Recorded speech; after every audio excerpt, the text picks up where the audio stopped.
Chat juga mama dari Mesian ya. Oh, enggak dong, dari Mesian kayak dong. Mesian bukan di Kerang. Biasanya dari Oh, tadi dulu waktu kok mama kata mereka?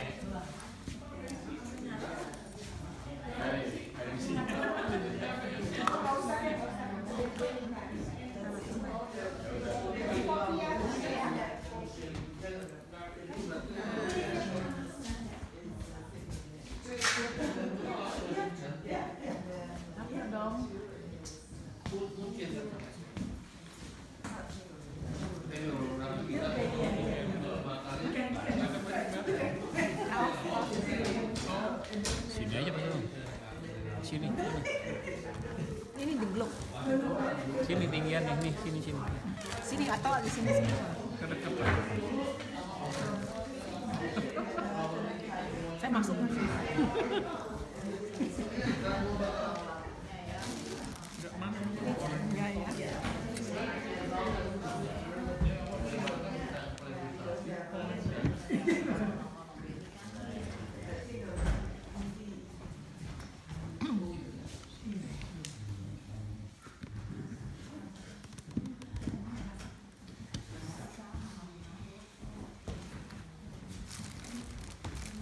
Mari kita memulai.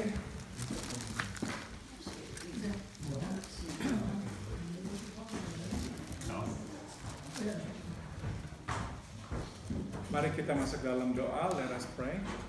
Bapa dalam surga, terima kasih kami boleh berkumpul kembali untuk mempelajari firman Tuhan. We thank you, Father, for gathering us here today to study your word. Ya Allah Bapa, kami juga hari ini belajar tentang anak-Mu, Yesus, Juru Selamat kami. Lord, we want to learn more about your Son, Jesus Christ. Ya Allah Bapa yang membukakan mata kami supaya kami melihat Yesus. So we pray, Father, may you open our eyes that we may see Jesus. Dalam nama Tuhan Yesus kami berdoa. In the name of Jesus our Lord we pray. Amen. Setelah saya berikan judul pembahasan kita pada pagi hari ini, mengenal keluarga Yesus. Knowing the family of Jesus. Saudara, di Lukas 1 ayat 26 dan 27 disebut nama ayah dan ibu Yesus. Nah, kita tahu namanya adalah Yusuf dan Maria, ya. So based on Luke chapter 1 verses 26 and 27, we know that the father of Jesus was Joseph and the mother of Jesus on this earth was Mary. Dalam bulan yang ke-6, Allah menyuruh malaikat Gabriel pergi ke sebuah kota di Galilea bernama Nazaret kepada seorang perawan yang bertundangan dengan seorang bernama Yusuf dari keluarga Daud. Nama perawan itu Maria. So the Bible says, in the 6th month, God sent His angel Gabriel to a small town in Galilee named Nazareth, to a virgin who was already betrothed to somebody by the name of Joseph from the family of David, and the name of the virgin was Mary. Kita memang tidak tahu secara pasti berapa usia mereka, namun berdasarkan adat istiadat pernikahan pada saat itu, kita dapat mengira bahwa usia Yusuf itu sekitar 30-an dan usia Maria sekitar 15. Ya. We don't know for sure, ya, but based on the customs of the time, we could perhaps guess that the age of Joseph was about 30 something and the age of Mary was about 15. Setelah pada saat itu laki-laki baru dianggap dewasa setelah usia 30. Makanya Yesus memulai pelayanannya di usia 30. At the time, a man was regarded as an adult at the age of about 30. And that's the reason Jesus also began his ministry at the age of 30.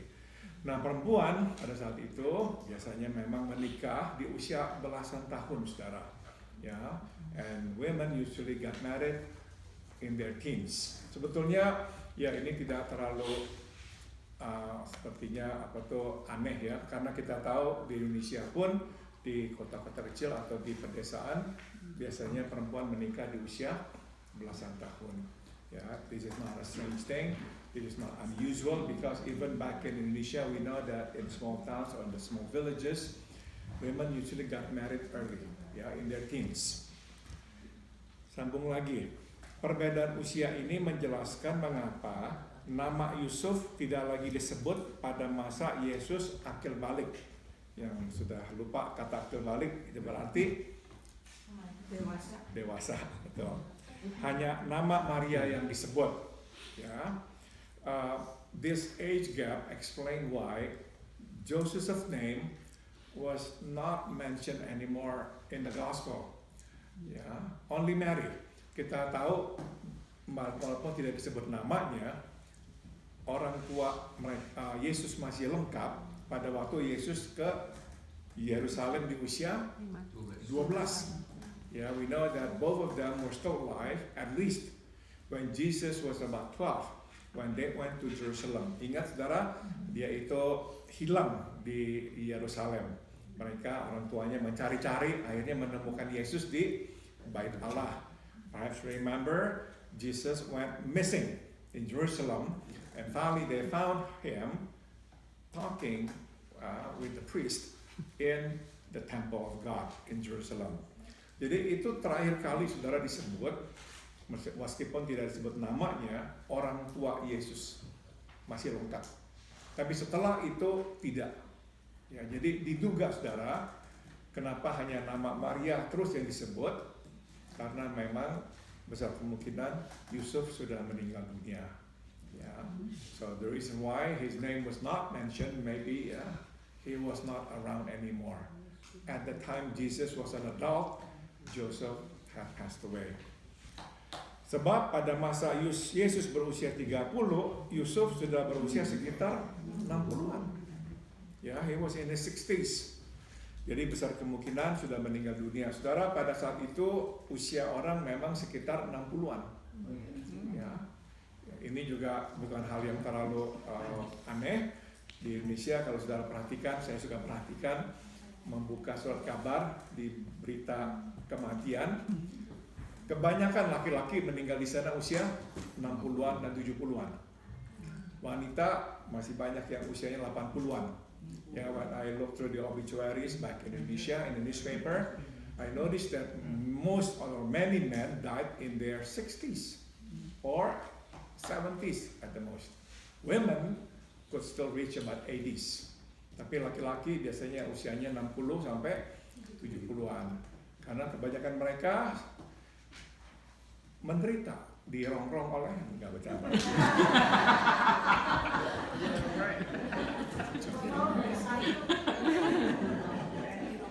Enggak ada santai sih. Enggak ada santai. Diomelin terus. Oke, sambung lagi. Berdasarkan Matius 13, 55 dan 56, kita pun tahu bahwa Yusuf adalah seorang tukang kayu. Bukankah ia ini anak tukang kayu?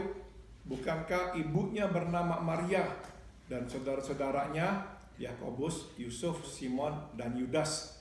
Dan bukankah saudara-saudaranya perempuan semuanya ada bersama kita? Jadi dari manakah diperolehnya semua itu? Yeah, based on Matthew 13, 55 and 56, we know that Joseph was a carpenter.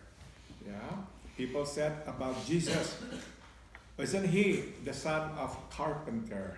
Isn't his mother was Mary and his brothers, James, Joseph, Simon, and Jude? Aren't his sisters with us? So where did he have or gain or get all this knowledge? Mereka itu terkejut ya, mendengar Yesus mengajar dengan begitu berhikmat. Mereka kaget sebab mereka tahu siapakah Yesus, anak tukang kayu. Ya, people were shocked when they heard Jesus began preaching, teaching. He was so wise, full of knowledge, So they were wondering where he got all this knowledge from. Ya. Nah, kenapa saudara mereka itu kaget? Karena memang Yesus seperti kebanyakan orang pada saat itu, bukan hanya Yesus ya, kebanyakan orang pada saat itu memang tidak bersekolah. Mereka hanya mempelajari firman Tuhan di sinagoga, belajar ya agama lah, tapi memang tidak bersekolah secara formal. Ya, pada saat itu hanya orang-orang tertentu yang bisa masuk ke sekolah-sekolah yang lebih formal. Nah, saudara, jadi kita tahu Yesus dibesarkan oleh seorang tukang kayu. Sambung, dan dari ayat ini pula kita tahu bahwa Yesus mempunyai 4 adik laki-laki dan beberapa adik perempuan. Jadi bukannya satu, saudara. Ini kata yang digunakan kata jamak, ya, perempuan, bukan hanya satu tapi beberapa. And from this verse we know that Jesus had 4 younger brothers and several sisters. Kita tidak tahu tepatnya berapa jumlahnya. Jadi kalau kita anggap sajalah ada 2 adik perempuan, berarti Yesus punya berapa adik? 6. Dia anak pertama dari 7 bersaudara, atau mungkin bisa lebih lagi ya. Dan ia pun mewarisi keahlian ayahnya, yakni tukang kayu, sebagaimana disebut di Markus 6 ayat 3. Bukankah ia ini tukang kayu? And apparently Jesus also learned the craft of carpentry from his father, that he also became a carpenter. Mark 6 verse 3 says, people were wondering, isn't he a carpenter? Jadi sekali lagi mereka itu terkejut, karena pada saat itu orang-orang yang berilmu, berpengetahuan adalah kelompok agamawan, ya, orang-orang Saduki, orang-orang Farisi, dan keluarga imam besar. Itu biasanya lah orang-orang yang memang berpengetahuan. So at the time, those who were trained in the religious settings, like the Pharisees, the Sadducees, the priests, yeah, they were the people of knowledge. But Jesus was the son of a carpenter, and he was a carpenter. Ya. Jadi kira-kira itulah latar belakangnya. Nah, apa yang bisa kita simpulkan? Dari semua keterangan ini, kita dapat berkata bahwa Yesus dibesarkan di dalam keluarga yang biasa. So from this background, we can conclude that Jesus was raised in an ordinary family. Profesi Yusuf, papanya, sebagai tukang kayu, menempatkan keluarganya di kelas ekonomi menengah, tidak kaya dan tidak miskin. Ya, the profession of Joseph as a carpenter placed his family in a middle class family, economically speaking. So they were not wealthy, but they were not poor. Enggak ya. Profesi Yesus sebagai tukang kayu memberikannya kesempatan terjun ke masyarakat, dan dari pengalaman real inilah Yesus banyak melihat berbagai sisi kehidupan yang kemudian digunakannya sebagai perumpamaan dalam pengajarannya, seperti penabur benih, menangkap ikan, lalang dan gandum, dan sebagainya. Ya. Jesus' profession as a carpenter gave him the opportunity to know more about life, about people. And from these real experiences, Jesus drew a lot of lessons, a lot of information, which he used in his teaching. Yeah, when he talked about parables of the sower, about fishing, about wheat and tares, all this he learned actually from his life as a carpenter. Jadi karena dia mungkin dipanggil untuk membangun itu, membangun ini, dia mengenal orang, melihat banyak, jadi ya dia tahu banyak hal tentang kehidupan ini. As a carpenter, most likely he was called, to build something, to maybe design something. So he met people, so he saw life in a real way. Sambung. Walau kita tidak tahu dengan pasti, namun dapat diduga bahwa setelah Yesus dan adik-adiknya dewasa, timbul ketegangan di antara mereka.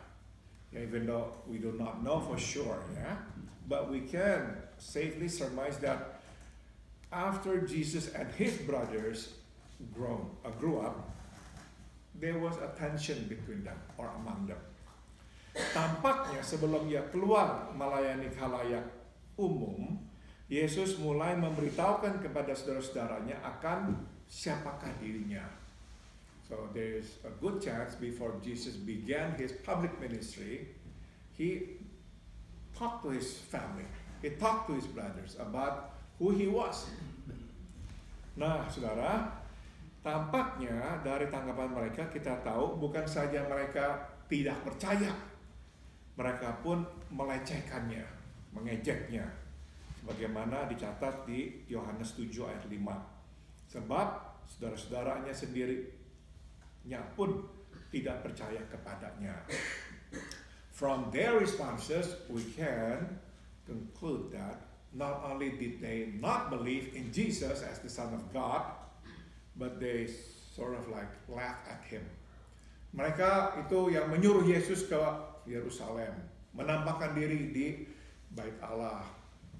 Kenapa mereka berkata, kalau kamu memang adalah anak Allah, sekarang waktunya kamu itu tuh ya menyatakan dirimu. Ini bukannya menyuruh baik-baik, saudara. Ini mengejek. Ya, so when the brothers said to Jesus, "Why don't you go to Jerusalem? Show yourself to them." They were not asking him nicely because they believe in him. They were actually ridiculing him, laughing at him, mocking him. Mereka nggak percaya.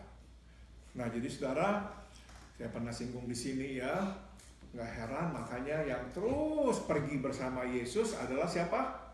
Mamanya, Maria. Ya, I've said it to you before. It's not surprised that only Mary went with Jesus everywhere he went. Pada saat itu tidak ada satu saudara-saudaranya yang ikut Yesus, nggak ada yang percaya. No one from his family followed him. Maka ingat dia pernah berkata juga, seorang nabi tidak dihormati di kampung halamannya sendiri. Remember he said that a prophet is without honor in his hometown. Memang dia bukan saja bicara tentang orang yang mengenal dia di kampung halamannya di Nazaret. Dia sedang memang ya membicarakan juga tentang saudara-saudaranya. Karena mereka menolaknya. Kita tahu akhirnya mereka percaya kapan, saudara? Setelah Yesus bangkit. Ya, kita tahu itu ya, kita pernah belajar itu. Waktu mereka berkumpul ya, di Yerusalem, kemudian Roh Kudus datang. Selain para murid Yesus yang hadir saat itu juga adalah saudara-saudaranya. We know that finally they believe that Jesus was the Son of God after his resurrection. So we know when the Holy Spirit was poured out upon the disciples, there were also his brothers who were with the disciples. Mereka percaya. Sambung lagi. Tidak heran di dalam pengajarannya, Yesus pernah berkata, "Kamu menyangka bahwa aku datang untuk membawa damai di atas bumi. Bukan, kataku kepadamu. Bukan damai, melainkan pertentangan. Ayah melawan anak-anaknya laki-laki, anak laki-laki melawan ayahnya." And no wonder in his teaching Jesus once said this, "You think I've come to bring peace on earth?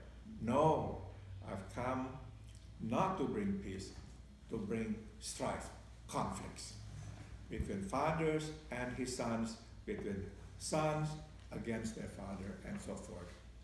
Saudara, kalau kita nggak mengerti latar belakang ini, mungkin kita membayangkan waktu Yesus berbicara ya, dia bicaranya itu tuh dengan suara keras, ya, seolah-olah menyuruh orang untuk berani membayar harga, ya, dikucilkan oleh keluarganya, nggak apa-apa. Tapi kalau kita mengerti bahwa pada saat itu yang dialaminya, keluarganya menolak dia. Jadi kita akan membayangkannya berbeda, saudara. Bukannya dia berkata-kata dengan lantang, dia berkata-kata dengan suara yang sedih. Because that's what happened to him in his family. Yeah. So if we just imagine that Jesus said this, saying this with a loud voice, challenging people to pay the price. Maybe not.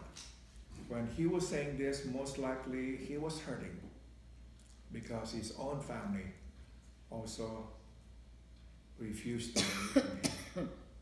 Dia ditolak oleh keluarganya. Adik-adiknya tidak ada yang percaya. Hanya satu setelah papanya meninggal ya, hanya satu yang percaya, mamanya. Now we understand, saya pernah singgung ya, mengapa di kayu salib Yesus meminta siapa yang mengurus mamanya? Yohanes. Remember I said this to you? We understand now why on the cross Jesus asked John to take care of his mother. Kenapa dia nggak berkata, mama pulang, kan ada lagi 6 adik yang bisa ngurus mama. Rupanya nggak bisa. Karena mereka menolak bukan saja Yesus tapi juga mungkin mamanya. Yeah, we understand now why Jesus did not send his mom back to his family, to his siblings, but to John, to the disciple. Most likely because they refused to believe in her too.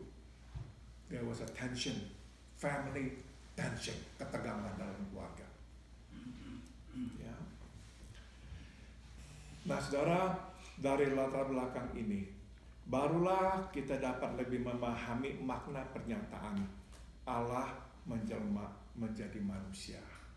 From all this background, now can we gain a better understanding of the statement, God became a man.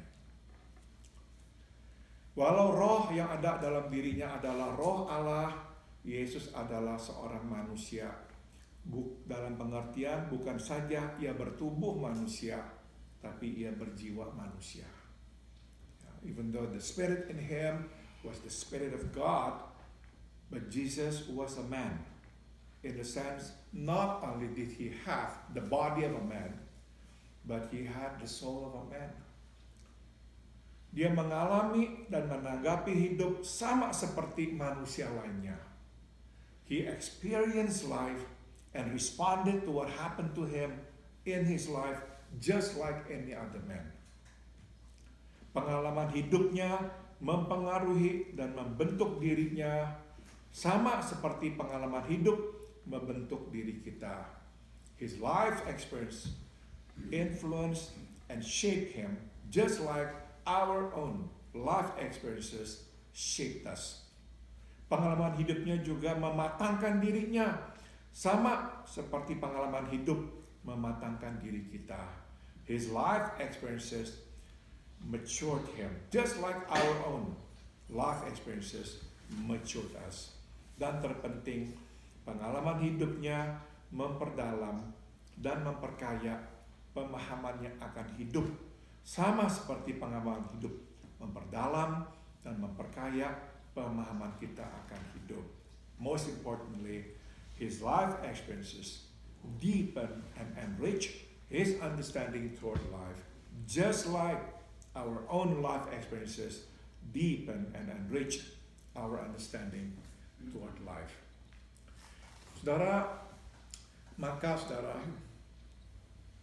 waktu kita berdoa, dia mengerti, bukan saja mengerti secara pikiran, dia mengerti secara pengalaman. Yeah, that's the reason when we pray to him, we say Jesus understands. Not only cognitively, rationally, but he understands, truly understands. Ya. Jadi saudara, ini tujuannya Allah menjadi manusia. For this reason, God became a man. Supaya manusia tahu bahwa waktu manusia berdoa, Tuhan sungguh mengerti. So man would know when they pray, share their struggles, God truly understands, benar-benar mengerti. Sambung lagi, terakhir, pengalaman hidupnya membuatnya bukan saja mengerti, tapi juga mengalami dan bergumul dengan godaan dosa, serta ketaatan. Sebagaimana dikatakan di Ibrani 5 ayat 8, dan sekalipun ia adalah anak, ia telah belajar menjadi taat dari apa yang telah dideritanya. One more thing, his life experiences not only did it make him understand, but also experience and struggle with sin and obedience. Just like Hebrew 5 verse 8 says, even though he was a son, he learned to be obedient from his suffering. Ya. Saudara, kalau kita beranggapan karena dia anak Allah, maka dia tidak bisa jatuh ke dalam dosa, dalam pengertian tidak mungkin jatuh ke dalam dosa karena tidak ada kemampuan untuk dia berdosa. Kita keliru. If we said because Jesus was the Son of God, he had the Spirit of God, therefore he was in no capacity to be tempted and to sin, we're wrong. Ya, makanya firman Tuhan berkata, dia dicobai sama seperti kita. Karena itu kita bisa berkata, dia tercobai. Buat apa iblis mencobai kalau kita bisa jatuh ke dalam dosa? Iblis mencobai karena iblis tahu dia bisa jatuh ke dalam dosa. You saw Satan tempted him because Satan knew he could fall into sin. Ya, he could. Karena dia manusia, sama seperti kita. Tapi dia memilih untuk taat. But he chose to obey. Yesus anak Allah tidak serta-merta lahir dalam ketaatan. So Jesus the Son of God was not born in obedience. Udah diprogram gitu ya, langsung pokoknya taat. Enggak loh. Kita keliru kalau berpikir Yesus diprogram hanya untuk taat. No, ya. Ia lahir sebagai manusia, jadi sama seperti kita, ia pun mesti belajar untuk taat. He was born as a man, so just like the rest of us, he had to learn to be obedient. Dan dari pelajaran ketaatan ditimbanya, dan pelajaran ketaatan ditimbanya dari ruang kuliah penderitaan. Ya, so he learned obedience from his suffering.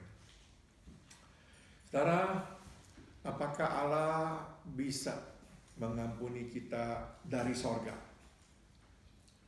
Can God forgive us from heaven? Just like that. Jawabannya sudah tentu bisa. Saudara, apakah kita bisa mengampuni orang dari jauh? Can we forgive somebody from afar? Ya, bisa ya. Tapi saudara, pengampunan yang sesungguhnya hanya bisa lahir dari interaksi yang real. But we know that true forgiveness can only come from true interaction. Saudara, waktu Allah berkata bahwa manusia itu memilih jalannya, Allah waktu berkata manusia menolak, dia tidak membicarakannya dari jarak jauh loh. Dia mengatakannya dari jarak dekat. Dia hadir di dunia. Dia mengalami penolakan itu. So when God said He forgave us of our sin, of our rebellion, our disobedience, our unbelief, He was not saying it from a distance, from afar, but from a close range. He was there. He experienced rejection. Jadi saudara, semua yang kita lakukan kepada Tuhan itu tuh mengena ke Tuhannya langsung. What we need to know and remember is this. Because Jesus became a man, God became a man, so whatever sin we committed against Him personally. We could actually touch Him with our sin, seolah-olah seperti begitu. Sort of like we could touch Him with our sin. Jadi saudara, inilah Allah yang kita percaya. Dan ini yang membedakan dari kepercayaan lain. This is the God that we believe in as explained by the Bible. Gambar bahwa Allah itu di sana, jauh dari kita, berubah.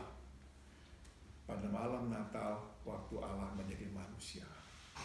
So what we thought of God as way out there, far away, so holy, shattered. Yeah, all that picture was shattered on Christmas Day when God became a man. Allah nggak di sana, Allah di sini. Jadi waktu kita berdosa kepadanya secara pribadi langsung. Tapi waktu kita menerima jamahannya, sentuhannya, pengampunannya, kita juga merasakannya secara langsung. Ya. Mari kita berdoa. Let's pray. Bapa dalam surga, terima kasih hari ini Engkau sekali lagi memberikan kepada kami penjelasan apa arti Allah menjadi manusia. We thank you, Father, that today once again you explain to us the meaning of the statement, God became a man. Bapa dalam surga, Engkau dekat, Engkau mengerti kami. You are near us. You understand us, really, truly understand us. Dan biarlah kami juga mengerti setiap dosa yang kami perbuat, kami melakukannya, mengenainya, menimpakannya kepada Engkau secara dekat pula. But help us also remember that whatever sin that we commit against you, we do it against you in a personal way. Bapa, terima kasih. Thank you, Lord Jesus, Heavenly Father. Di dalam nama-Mu kami berdoa. In your name we pray. Amen. Terima kasih. Mari kita masuk ke dalam kelompok doa kita sekarang.